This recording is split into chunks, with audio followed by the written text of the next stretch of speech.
పులివెందులలో పరిస్థితి కనిపిస్తోంది. రైతులు పెద్ద ఎత్తున తరలి వస్తున్నారు. వైఎస్ఆర్సీపీ రాష్ట్ర ప్రధాన కార్యదర్శి సతీష్ రెడ్డి ముందుండి వాళ్ళని నడిపిస్తున్న సిచ్యువేషన్ మనకు కనిపిస్తోంది. వైఎస్ఆర్సీపీ అధినేత వైఎస్ జగన్మోహన్ రెడ్డి ఈరోజు అన్నదాత పోరుకి పిలుపునిచ్చిన నేపథ్యంలో రైతులు వైఎస్ఆర్సీపీ శ్రేణులు పెద్ద సంఖ్యలో ఆర్డీఓ కార్యాలయాలకి తరలి వస్తున్నారు. అయితే అడుగడుగునా పోలీసులు ఆంక్షలు విధిస్తున్నారు. ఎక్కడా కూడా బయటకు వచ్చి నిరసనలు తెలిపే హక్కు లేదు ఈ ప్రజాస్వామ్యంలో అంటూ ఒక కొత్త పందాన్ని తీసుకొస్తున్న కూటమి సర్కార్ వ్యవహార శైలిని చూస్తూ ఉన్నాం.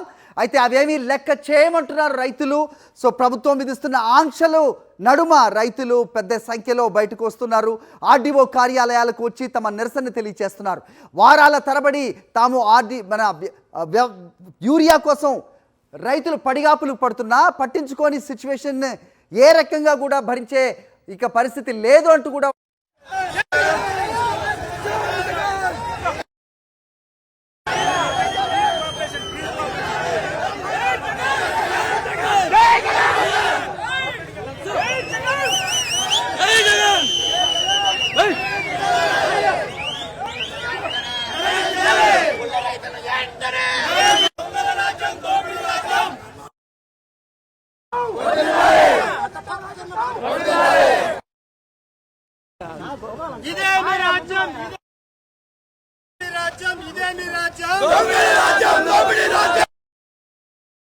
గిట్టుబాటు ధర వెంటనే రైతులు పండించినటువంటి పంటకు గిట్టుబాటు ధర వెంటనే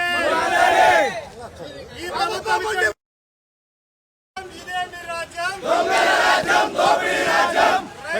సరఫరా చేయలేనటువంటి చేతగాని ప్రభుత్వం రైతులకు యూరియా అందుబాటులో పెట్టలేనటువంటి చేతగాని ప్రభుత్వం రైతులకు కావాల్సినటువంటి రసాయనాలు ఇవ్వలేనటువంటి ప్రభుత్వం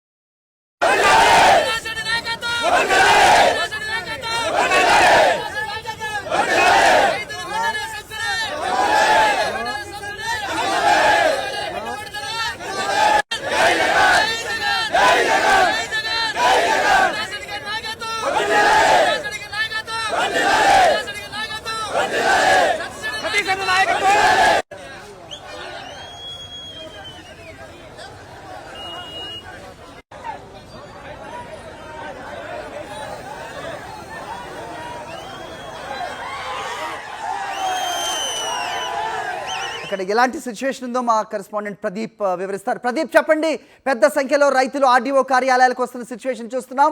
అడుగడుగునా పోలీసులు అడ్డుకుంటున్నారు. రాష్ట్ర వ్యాప్తంగా కూడా ఇదే పరిస్థితి. ఎక్కడ ఉన్నారు మీరు, ఏంటి సిచ్యువేషన్? అని ఈ రోజు ఉదయం నుంచి కూడా మొత్తం కడప జిల్లాలో మొత్తం కూడా దీన్ని అడ్డుకునేటువంటి ప్రయత్నం పోలీసులు జరుపుతూ వచ్చారు. ఎక్కడికక్కడ నాయకులకి నోటీసులు ఇవ్వడం కానీ, అదేవిధంగా రైతులను అడ్డుకోవడం కానీ చాలా విశ్వ ప్రయత్నాలు చేశారు. అయినప్పటికీ కూడా పెద్ద సంఖ్యలో ఈ రోజు పులివెందులలో రైతులు భారీగా ఈ రైతు పోరు కార్యక్రమానికి చేరుకోవడం జరిగింది. ఇప్పుడే ప్రస్తుతం పులివెందుల వైఎస్ఆర్సీపీ కార్యాలయం నుంచి నేరుగా ఆర్టీఓ కార్యాలయానికి భారీగా ర్యాలీ కొనసాగుతోంది. ఇందులో వైఎస్ఆర్సీపీ రాష్ట్ర ప్రధాన కార్యదర్శి సతీష్ రెడ్డితో పాటు ఇతర నేతలందరూ కూడా ఈ కార్యక్రమంలో పాల్గొనడం జరిగింది. రైతులు పెద్ద ఎత్తున ఈ కూటమి సర్కార్ చేస్తున్నటువంటి రైతు వీటికి సంబంధించినటువంటి ఆందోళన చేపడుతున్నారు. ఈ కూటమి సర్కారు ప్రభుత్వంలో ప్రతి పంటకు కూడా ఎక్కడ గిట్టుబాటు ధర లభించకపోవడం, అన్నదాతకు సంబంధించినటువంటి ప్రతి అంశంలోనూ కూడా కూటమి సర్కారు చేస్తున్న నిర్లక్ష్యాన్ని ఎండగడుతూ ఈ రైతు పోరు కొనసాగుతుంది. ప్రస్తుతం మరి కాసేపట్లోనే ఆర్టీఓ కార్యాలయానికి చేరుకుని ఆర్టీఓకి వినతి పత్రం అందించేటటువంటి పరిస్థితి కనిపిస్తోంది. హరి రైట్, ఒకవైపు 23,000 మెట్రిక్ టన్నులు కేంద్రం ఇస్తుంది అంటూ చంద్రబాబు నాయుడు చెప్తారు. సో నిన్న సమీక్ష చేస్తారు. వైఎస్ఆర్సీపీ ఎప్పుడు నిరసనలకు పిలిపించినా వెంటనే అక్కడ చలనం ఉంటుంది. సో ఇదంతా కూడా బ్లాక్ మార్కెట్కి తరలి వెళ్తుంది అంటూ రైతులు ఆరోపిస్తున్న క్రమం. సో ఏం జరుగుతుంది అక్కడ?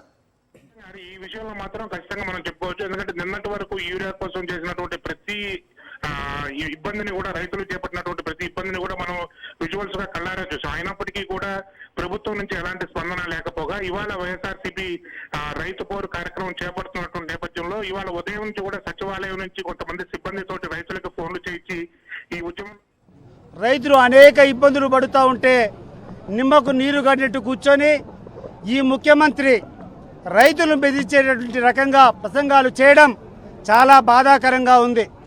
నేను ఈ సందర్భంగా చంద్రబాబు నాయుడు గారిని కోరుకుంటున్నాను, అయ్యా ఎన్నికల ముందు నువ్వు ఇచ్చేటువంటి హామీలేంది, ఎన్నికల తర్వాత నువ్వు నిర్వహిస్తున్నటువంటి నిర్వాహకం ఏంది అని చెప్పి ఈరోజు నువ్వు ప్రశ్నించుకొని సమాధానం చెప్పాల్సినటువంటి అవసరం ఉంది. అధికారం కోసం నువ్వు చేసినటువంటి వాగ్దానాలు ఏమయ్యాయి? నువ్వు ఆ రోజు కూర్చొని ప్రతి సంవత్సరము ఈ రైతులను ఆదుకునేదానికి 20,000 రూపాయలు ఇస్తానని చెప్పావు. దాదాపు 1.5 సంవత్సరం కావస్తా ఉంది నువ్వు ముఖ్యమంత్రి అయ్యి. మరి ఈ యొక్క 1.5 సంవత్సరంలో రైతులకు 30,000 రూపాయలు ఈ రాష్ట్ర ప్రభుత్వం ద్వారా రావాల్సింటే నిన్నగాక మొన్న ఒక 5,000 వేసి చేతులు దులుపుకుంటామంటే అది ఒప్పుకోము. చంద్రబాబు నాయుడు గారు గుర్తుపెట్టుకోండి. ఒకసారి చంద్రబాబు నాయుడు గారిని కళ్ళు తెరిచి ఒకసారి చూడవలసిందిగా కోరుకుంటున్నాను. జగన్మోహన్ రెడ్డి గారు ముఖ్యమంత్రిగా ఉన్నప్పుడు ఆ రోజు లభిస్తున్నటువంటి గిట్టుబాటు ధర ఏంది, మరి ఈ రోజు ఉన్నటువంటి గిట్టుబాటు ధర ఏంది, ఒకసారి ఈ యొక్క చంద్రబాబు నాయుడు ప్రభుత్వం ప్రజలకు సమాధానం చెప్పాలా. పచ్చి ధాన్యం ఏదైతే ప్యాడీ ఏదైతే వడ్లు కొనుగోలు చేస్తారో జగన్మోహన్ రెడ్డి గారు ముఖ్యమంత్రిగా ఉన్నటువంటి హయాంలో 1,700 రూపాయలు ఒక బస్తా, అంటే పచ్చి ధాన్యము ఆ యొక్క రైతు కోసిన వెంటనే 1,700 రూపాయలు పోయేటువంటి పరిస్థితి. ఈరోజు 1,350 రూపాయలు కూడా ఈరోజు రైతులకు అమ్ముకునేటువంటి పరిస్థితి లేదు. గుర్తుపెట్టుకోండి చంద్రబాబు నాయుడు గారు. రెండవది కందిబ్యాడ్లో ఆ రోజు కందులు 14,000 రూపాయలు క్వింటాల్ ఉన్నాయి. మరి ఈరోజు 9,000 రూపాయలు కూడా క్వింటాల్ ధర లేదని చెప్తే ఇంతకంటే రైతులకు దీనమైనటువంటి పరిస్థితి ఏమైనా ఉందా ఒకసారి ఆలోచన చేయి. ఈ వస్తువు ఆ వస్తువు అని కాదు. అప్పుడు పత్తి కిలో 100 రూపాయలు ఉంటే ఈరోజు 70 రూపాయలు కూడా పలకనేటువంటి పరిస్థితులు. మరి కొర్రలు అయితే అప్పుడు 5,000 చిల్లర ఉంటే ఈరోజు 2,000 రూపాయలు కూడా అమ్మేటువంటి పరిస్థితులు లేవు. నువ్వులు ఉద్దులు ఏ పంట కూడా రైతు పండించేటువంటి ప్రతి ఒక్క పంట చంద్రబాబు నాయుడు గారు మీకు ధైర్యం ఉంటే మేము వస్తాం. మా హయాంలో ఉన్నటువంటి ధరలేమి, ఈరోజు రైతులకు వస్తున్నటువంటి ధరలు ఏమి, నువ్వు తీసుకునేటువంటి చర్యలు ఏమి అని చెప్పి నేను అడుగుతున్నాను. ప్రతి సందర్భంలో నువ్వు చెప్తావు మార్కెట్ ఇంటర్వెన్షన్ చేస్తామంటావు. ఒకవేళ సరైనటువంటి ధరలు గిట్టుబాటు ధరలు లేకుండా ఉంటే ప్రభుత్వమే కొంటుందని చెప్తున్నావు. మరి ఈరోజు మా పులివెందుల్లో ఉన్నటువంటి రైతులకు ఇక్కడ పండిస్తున్నటువంటి చీనీకాయలు 1,00,000 రూపాయలు అమ్మినటువంటి రోజులు ఉన్నాయి. 60,000 50,000 అంటే కామన్గా మేము ప్రతి సంవత్సరం 50,000 అమ్ముకుంటాం. ఈరోజు 10,000 రూపాయలు కూడా అమ్మలేనటువంటి పరిస్థితిలో ఈ యొక్క చీనీ రైతులు ఉన్నారు. ఉల్లి రైతులు అసలు ఉల్లి పండించి ఏం చేయాలనో కూడా అర్థం కానటువంటి పరిస్థితుల్లో ఉన్నారు. ఈరోజు మిర్చి రైతులు ఏమి చేయాలనో కూడా అర్థం కానటువంటి పరిస్థితుల్లో ఉన్నారు. ఇన్ని గొప్పలు చెప్పుకునేటువంటి చంద్రబాబు నాయుడు గారిని ఒక్కటే కోరుకుంటున్నాం, నీకు ధైర్యం ఉంటే ఒక రౌండ్ టేబుల్ కాన్ఫరెన్స్ పెట్టు. ఈ ప్రభుత్వంలో నువ్వు వచ్చినటువంటి 15-16 నెలల్లో రైతులు పడుతున్నటువంటి దుస్థితి మీద నువ్వు చర్చ చేసేదానికి సిద్ధమా అని చెప్పి మేము అడుగుతున్నాం. మరి ఏ పంట, ఒక్క పంట చూపించు. జగన్మోహన్ రెడ్డి గారి హయాం కంటే ఈ పంటకు మేము ఎక్కువ ధర ఇస్తున్నాం అనేటి ఒక్క పంట నువ్వు చూపించగలుగుతావా చంద్రబాబు నాయుడు? నువ్వు చెప్పినటువంటి 20,000 రూపాయలు సంవత్సరం ఇస్తా అని చెప్పావు. ఈ రోజుకి దాదాపు 1.5 సంవత్సరం అయింది. అంటే రైతులకు 30,000 రూపాయలు ఇప్పటికే రావాలా. మరి ఈ రోజు వరకు 5,000 రూపాయలు మాత్రమే, అది నిన్నగాక మన ఇచ్చినావు. దాంట్లో అనేక మంది రైతులకు ఏదో ఒక కారణాలు చెప్పి నువ్వు వెనక్కు పంపించావు. రేషన్ కార్డులను చూపించి కొంతమందిని కరెంటు బిల్లు వస్తుందని, కొంతమందిని ఈ రకంగా రైతులను నిర్లక్ష్యానికి గురి చేస్తే ఈరోజు రైతులు తెగబడి ఈరోజు ఈ యొక్క నువ్వు చేసేటువంటి ఈ పాలన నీ నిరంకుశత్వాన్ని వ్యతిరేకిస్తూ రోడ్ల మీదకి వస్తే వాళ్ళ మీద కేసులు పెట్టాలని చెప్పడం ఇది నీకు న్యాయమా ధర్మమా అని చెప్పి అడుగుతున్నాను. ఒకసారి గుర్తుపెట్టుకో చంద్రబాబు నాయుడు గారు, నువ్వు నీ కుటుంబ సభ్యులు నీ పార్టీ సభ్యులు తింటున్నది ఈ రైతులు పండించేటువంటి పంటలు.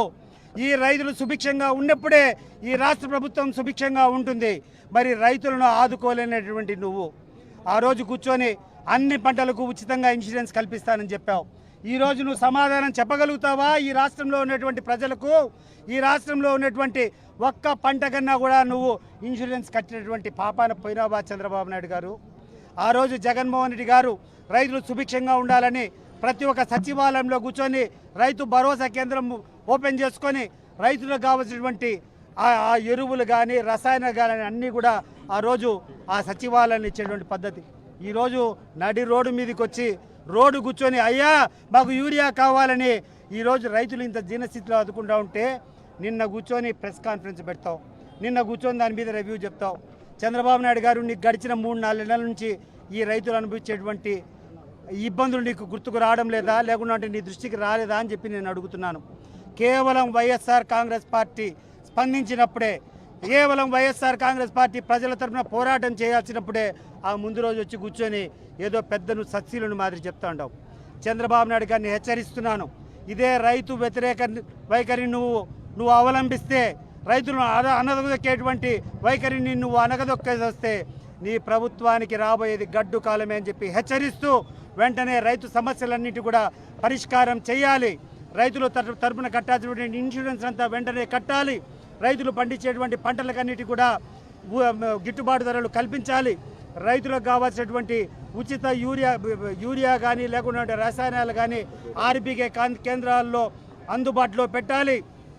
రైతులకు ఈరోజు జగన్మోహన్ రెడ్డి గారి ప్రభుత్వంలో చీనీ రైతులకు అందరికీ కూడా ఇన్పుట్ సబ్సిడీ ఎప్పుడైతే వచ్చిందో 2 సంవత్సరాలు రైతులకు గిట్టుబాటు ధర రాకుండా ఉంటే ఇన్పుట్ సబ్సిడీ ఎకరాకు 15,000 రూపాయలు ఇచ్చారు. గుర్తు చేస్తున్నాను. ఈరోజు చంద్రబాబు నాయుడు గారు నువ్వు ఇక్కడనే వచ్చి వెంటనే ఈ చీనీ రైతులను ఆదుకోవాలి.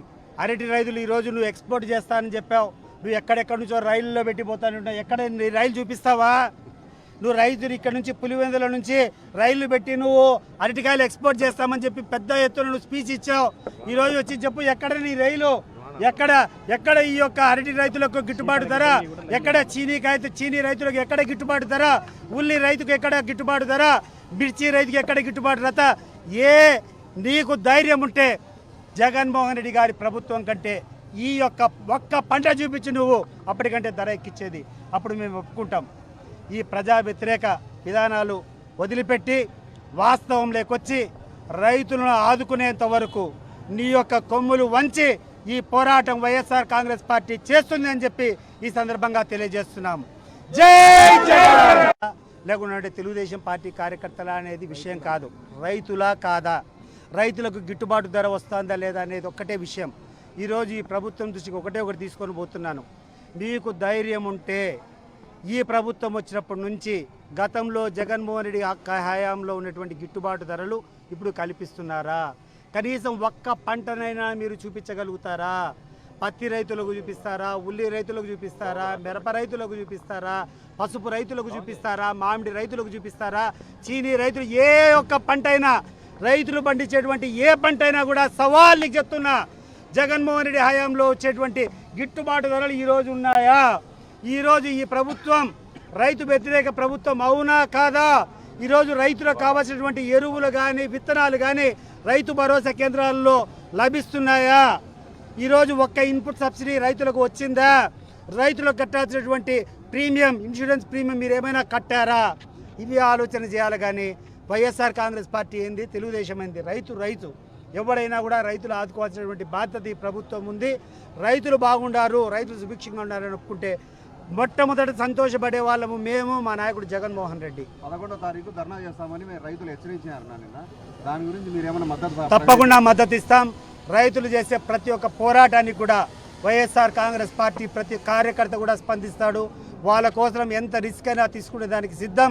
ఈ ప్రభుత్వం మా మీద తప్పుడు కేసులు పెట్టినా, మమ్మల్ని అణిచివేసే చర్యలు వేసినా జైళ్ళకు పోయేదానికి కూడా మేము సిద్ధమే అని చెప్పి సందర్భంగా తెలియజేస్తున్నాం.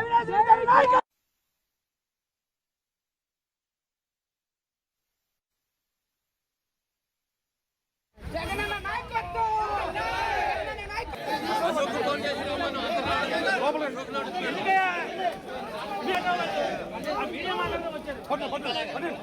అట్లా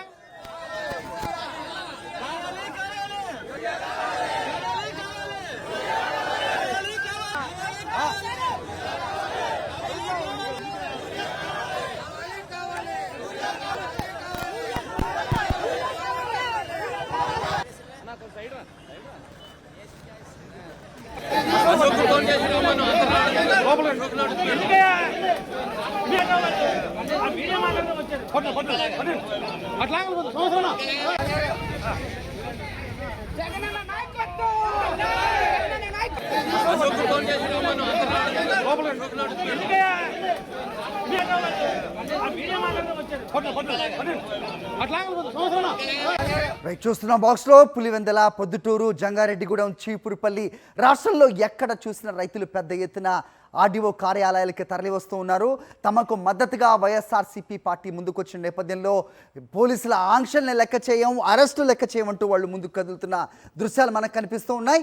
సో వారాల తరబడి యూరియా కోసం పడిగాపులు పడి విసిగిపోయిన రైతన్న ఈరోజు రోడ్డెక్కిన పరిస్థితి మనకు కనిపిస్తోంది.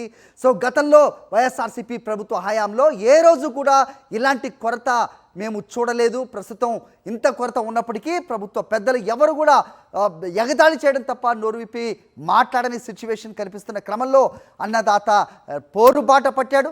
అన్నదాత పోరు పేరుతో వైఎస్ఆర్సీపీ ఇచ్చిన పిలుపు మేరకు ఆర్డీఓ కార్యాలయాలకు పెద్ద ఎత్తున రైతులంతా కూడా తరలి వస్తున్న సిచ్యువేషన్ మనకు కనిపిస్తోంది. ఇటు పులివెందల్లో వైఎస్ఆర్సీపీ రాష్ట్ర ప్రధాన కార్యదర్శి సతీష్ రెడ్డి ఆధ్వర్యంలో రైతులు పెద్ద సంఖ్యలో ముందుకు వస్తున్న క్రమంలో వాళ్ళని అడ్డుకునే ప్రయత్నం చేస్తున్నారు పోలీసులు. అడుగడుగున ఆంక్షలు విధించారు. ఎక్కడ కూడా నిరసనలకు తావు లేదంటూ వాళ్ళని అడ్డుకుంటున్న సిచ్యువేషన్ మనకు కనిపించింది. ఇటు గుంటూరు అవ్వచ్చు, అటు విజయవాడ, ఎన్టీఆర్, నందిగామ, అలాగే విశాఖలో కూడా ఇదే సిచ్యువేషన్. కానీ ఈ ఆంక్షల్ని మేము లెక్క చేయము. సో ప్రభుత్వం మొద్దు నిద్ర వీడాలి, రైతు వ్యతిరేక విధానాల్ని వీడాలి, అలా వీడేంత వరకు కూడా మా పోరాటం కొనసాగుతుంది అంటూ కూడా వైఎస్ఆర్సీపీ ఆధ్వర్యంలో రైతులు గొంతెత్తి నినదిస్తున్న సిచ్యువేషన్ మనకు కనిపిస్తోంది. బాక్స్లో కనబడుతోంది, సాక్షి స్క్రీన్ మీద చూస్తున్నాం. పులివెందల, ఇటు అనంతపురం, గుంటూరు, చీపురుపల్లి వైఎస్ఆర్సీపీ నేతలు ముందుండి నడుస్తూ ఉన్నారు. సో రైతుల్ని రైతులుగా చూడాలి. అది వైఎస్ఆర్సీపీ అయితే ఏంటి, టీడీపీ అయితే ఏంటి, రైతుని రైతుగా చూడాల్సిన అవసరం ఉంటుంది. రైతు అక్కరలు తీర్చాల్సిన అవసరం ఉంటుంది. అంతేగాని సో యూరియాను ఈ రకంగా బ్లాక్ మార్కెట్కు తరలిస్తూ కృత్రిమ కొరతను ఈ రకంగా సృష్టించడాన్ని వ్యతిరేకిస్తున్నామంటూ కూడా రైతులు పెద్ద ఎత్తున రోడ్డెక్కుతున్న సిచ్యువేషన్ మనకు కనిపిస్తోంది. రాష్ట్ర వ్యాప్తంగా కూడా రైతులు ఏ రకంగా యూరియా లేక అల్లాడుతున్నారు, సమయం మించిపోతే యూరియా వేసినా ఎలాంటి ప్రయోజనం ఉండదు అనేది రైతులు గత కొద్ది కాలంగా సో మార్కెటింగ్ ఆఫీసుల ముందు, వ్యవసాయ శాఖ ఆఫీసుల ముందు కూడా పడిగాపులు పడుతున్న దృశ్యాలు అనేకం మనం చూసాం. అయినప్పటికీ ప్రభుత్వంలోంచి ఎలాంటి చలనం రాని నేపథ్యంలో వైఎస్ జగన్మోహన్ రెడ్డి ఇచ్చిన పిలుపు మేరకు అన్నదాత పోరు పేరుతో ఇవాళ రోడ్డెక్కిన దృశ్యాలు మనకు కనిపిస్తున్నాయి.